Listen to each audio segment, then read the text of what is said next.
एक बार एक संत जी किसी गांव के निकट आश्रम पर भागवत जी की साप्ताहिक कथा कर रहे थे।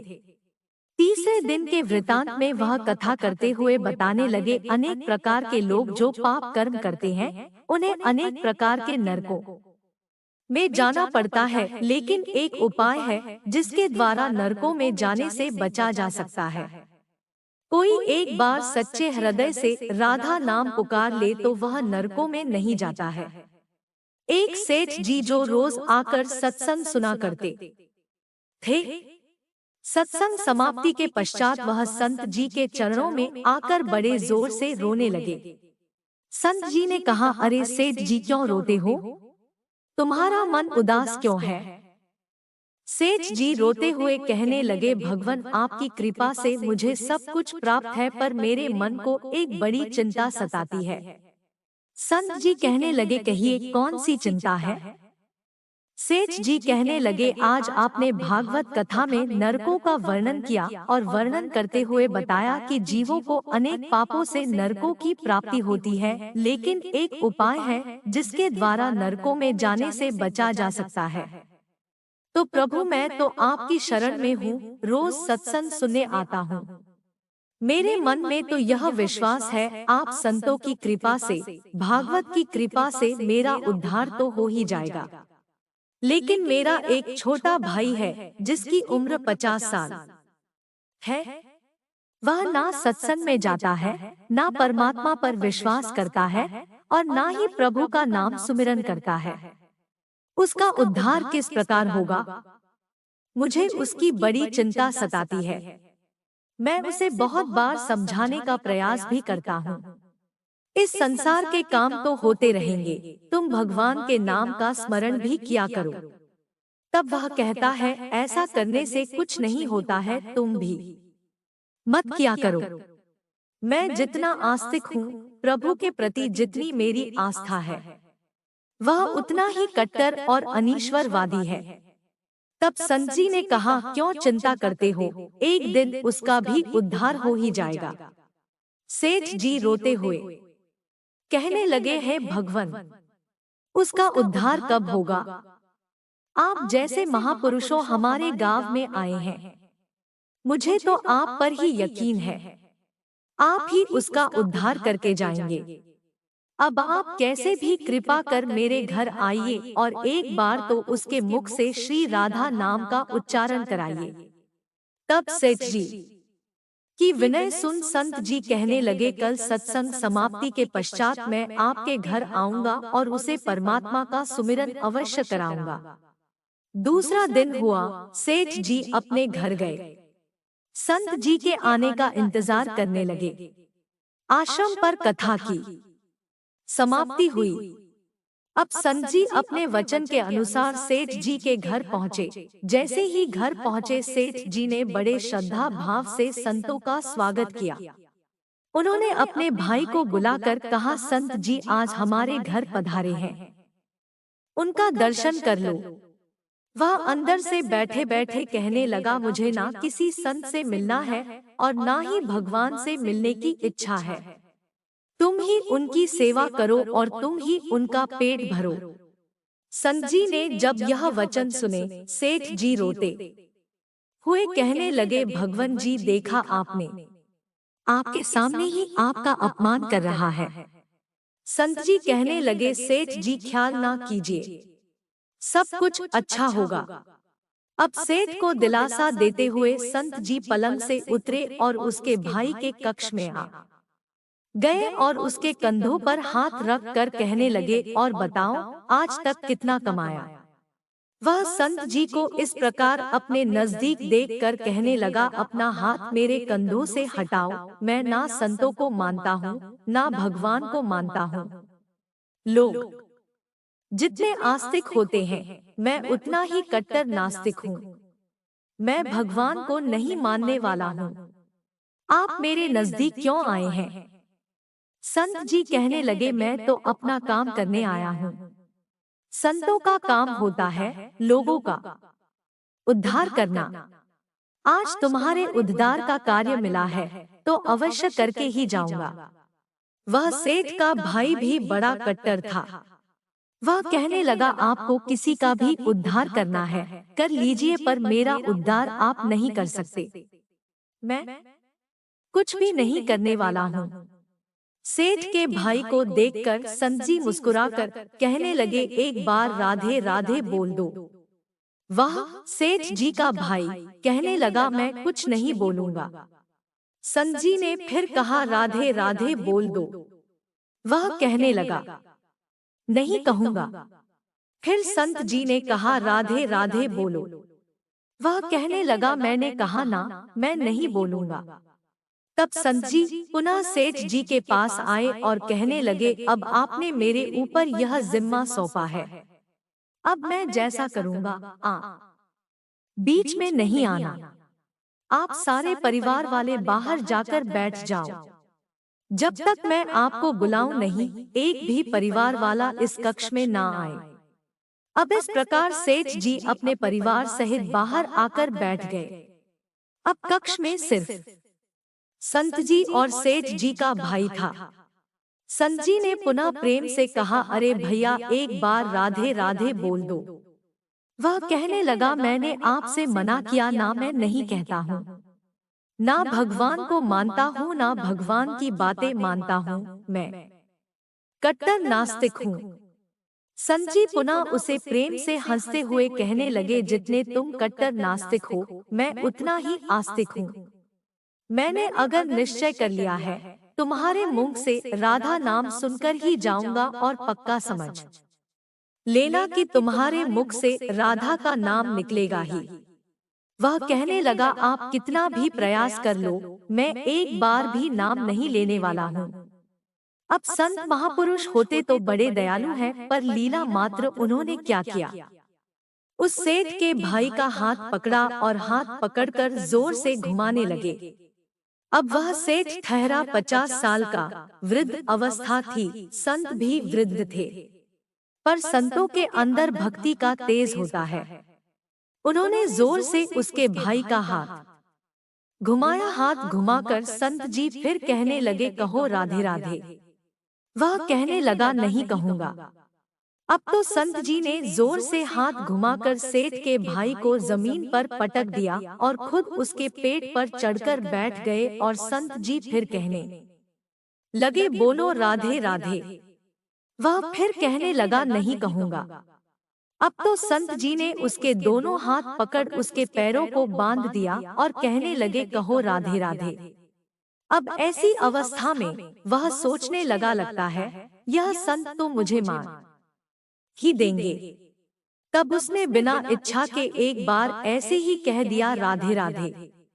जैसे ही उसने राधे राधे कहा, संत जी ने उसके हाथ पैर खोल दिए, उसके बंधनों को छोड़कर बाहर आकर कहने लगे, सेठ जी आपका कल्याण हो गया, आपके भाई का भी कल्याण हो गया। सेठ जी कहने लगे, अंदर से बहुत तेज आवाजें आ रही थी। तब संत जी कहने लगे, आपने काम ही ऐसा दिया था। आपने कहा वह नास्तिक है, कभी कुछ बोलता ही नहीं है। आज आपके भाई ने राधे राधे का नाम उच्चारण कर लिया है, इसका कल्याण हो गया। अब मैं जा रहा हूँ, कल से पुनः मेरी कथा है। अब संत जी तो अपने स्थान पर लौट आए। सेठ का भाई जमीन से उठकर अपने भाई से कहने लगा, यह कैसे संत है, मुझसे झगड़ा करने आ गए, मेरे ऊपर चढ़कर बैठ गए और कहने लगे, अगर राधे राधे का नाम उच्चारण नहीं करोगे तो मैं तुम्हारे ऊपर ऐसे बैठे रहूंगा। अब उसकी बातें सुन सेठ जी तो हंसने लगे। वह हंसते हुए मन से भगवान को धन्यवाद देते हुए कहने लगे, हे प्रभु, आपके संत भी बड़े दयालु हैं, खुद कष्ट सहकर भी लोगों का कल्याण करते हैं। समय व्यतीत होता गया, मुश्किल से 5-6 महीने गुजरे होंगे। अचानक एक दिन छोटे भाई का देहांत हो गया। शरीर समाप्ति के पश्चात आत्मा शरीर से अलग हो जाती है। वह आत्मा ही ऊपर यमराज के पास जाकर सारे हिसाब किताब देती है। अब इस व्यक्ति का हिसाब किताब खोला गया। यमराज ने चित्रगुप्त से कहा, जो आज इंसान हमारे पास लाया गया है, इसका हिसाब क्या है? चित्रगुप्त कर्मों का हिसाब देखकर बताने लगा, है भगवान, इसने अपने जीवन में कभी परमात्मा का नाम सुमिरन नहीं किया है, सदा पाप ही पाप किए हैं। इसे तो सीधे नर्क भेज दिया जाए। अब यमराज के आदेश अनुसार जैसे ही उसे नर्क भेजा जा रहा था, तभी चित्रगुप्त ने कहा, भगवान, एक बात और है। यमराज जी ने कहा, कौन सी बात? चित्रगुप्त ने कहा, भगवान, एक बार संतों के कहने पर इसने राधा नाम का उच्चारण किया था, अब एक बार राधा नाम का उच्चारण। यमराज ने दूतों से कहा, थोड़ी देर रुक जाइए, इसका हिसाब किया जाएगा, इसके बाद ही इसे नर्क में भेजा जाएगा।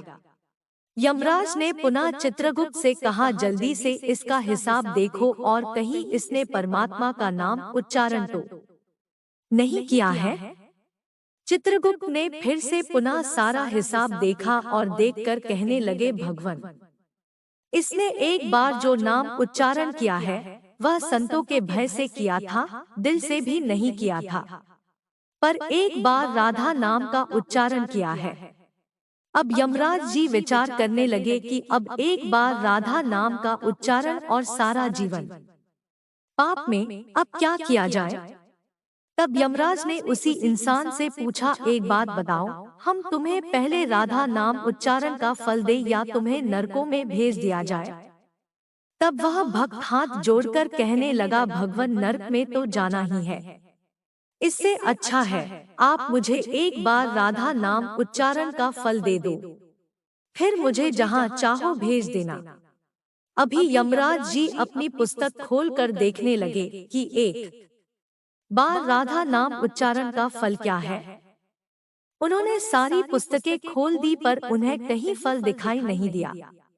तब वह विचार करने लगे, एक बार राधा नाम उच्चारण का फल तो मुझे पता ही नहीं है।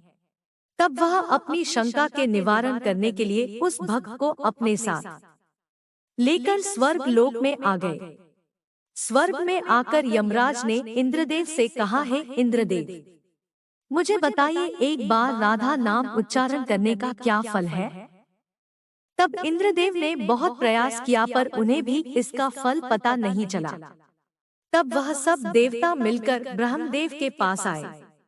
ब्रह्मदेव ने जब उन सबको देखा, तब ब्रह्मदेव उनसे पूछने लगे, यह आपके साथ इंसान कौन है? तब इंद्रदेव कहने लगे, भगवान, इसने एक बार राधा नाम का उच्चारण किया है, बाकी सारा जीवन इसने पाप किया है। हमें तो पता नहीं राधा नाम उच्चारण का फल क्या है, इसलिए हम आपके पास आए हैं। तब ब्रह्मा जी ने भी बड़ा प्रयास किया, राधा नाम उच्चारण का फल क्या है? अब उन्हें भी पता नहीं चला। तब वह ब्रह्मदेव कहने लगे, हम सब मिलकर इसे अपने साथ लेकर भगवान शंकर जी के पास चलते हैं। तब वह भगवान शंकर जी के पास पहुँचे। भगवान शंकर जी से प्रार्थना कर कहने लगे, हे महादेव, इस इंसान ने सारा जीवन पाप किया है, बस एक बार संतों के कहने पर राधा नाम का उच्चारण किया है। अब आप बताइए, एक बार राधा नाम उच्चारण का क्या फल मिलता है? तब महादेव जी ने बड़ा प्रयास किया पर वह भी राधा नाम की महिमा को बता नहीं सके। तब शंकर जी कहने लगे, अब हमें भगवान श्री कृष्ण के पास चलना पड़ेगा, क्योंकि वही राधा तत्व को जानते हैं। ऐसा सोचकर सब देवी देवता भगवान शंकर के साथ मिलकर उस इंसान की आत्मा को लेकर भगवान श्री कृष्ण के गोलोक धाम में पहुँचे। गोलोक धाम में भगवान श्री कृष्ण राधा जी के साथ अपने आसन पर विराजमान थे। भगवान श्री कृष्ण ने सब देवी देवताओं का सम्मान किया और उनसे पूछा, आज अचानक से आने का कारण क्या है? तब भगवान शंकर हाथ जोड़कर कहने लगे, हे भगवान, यह इंसान इसे धरती से लाया गया है। इसने अपने जीवन में अनेक पाप किए हैं, पर एक बार राधा नाम का उच्चारण किया था। यमराज जी पता न कर सके कि एक बार राधा नाम उच्चारण का फल क्या है। तब वह इसकी जानकारी लेने के लिए इसके साथ इंद्र जी के पास स्वर्ग में आए थे। फिर स्वर्ग से होते हुए ब्रह्मलोक आए। फिर ब्रह्मलोक से होते हुए यह मेरे पास पहुँचे। अब मैं इन सबको अपने साथ ले आपके पास लेकर आया हूँ। अब आप बताइए, एक बार राधा नाम उच्चारण का क्या फल हो सकता है। जब इस प्रकार बातें चल रही थी तब श्री कृष्ण के पास बैठी राधा रानी बड़े जोर से हंसने लगी। तब श्री कृष्ण ने कहा, हे राधिका, क्यों हंसती हो। तब राधिका कहने लगी, है भगवन, यह अभी तक राधा नाम का महत्व समझ नहीं सके हैं। तब भगवान शंकर जी कहने लगे, हे महारानी, राधिका के नाम का क्या असर है, आप हमें बताइए ना। तब राधिका जी कहने लगे, हे महादेव, आप खुद सोचिए, इस व्यक्ति ने एक बार राधा का नाम जपा। वह एक बार राधिका के नाम जपने से स्वर्ग लोक की सैर करके आया, ब्रह्मदेव का ब्रह्मलोक में दर्शन करके आया, आपके महादेव लोक में आपका इसने दर्शन किया है। आज एक बार उच्चारण के प्रभाव से यह आप सबको साथ लेकर हमारे गोलोक धाम में आया है, मेरे दर्शन और श्री कृष्ण का पूजन कर रहा है। इससे अधिक राधा नाम का और फल क्या हो सकता है। जब राधिका जी ने इस प्रकार एक बार राधा नाम का पूरा महत्व बताया तो यमराज कहने लगे, यह तो बड़ा अनंत फल है। जो व्यक्ति नरकों में जाने वाला था वह एक बार उच्चारण से सब लोगों की यात्रा कर भगवान श्री कृष्ण और राधा रानी के चरणों में उपस्थित हो गया है। इससे अधिक फल और क्या हो सकता है। तभी फिर से यमराज कहने लगे, भगवन, क्या अब इसे नरकों में जाने की आवश्यकता नहीं है। तब श्री कृष्ण जी कहने लगे, हे धर्मराज, जिसने एक बार राधा रानी के चरणों का दर्शन कर लिया हो वह तो कभी नर्क में जा ही नहीं सकता है।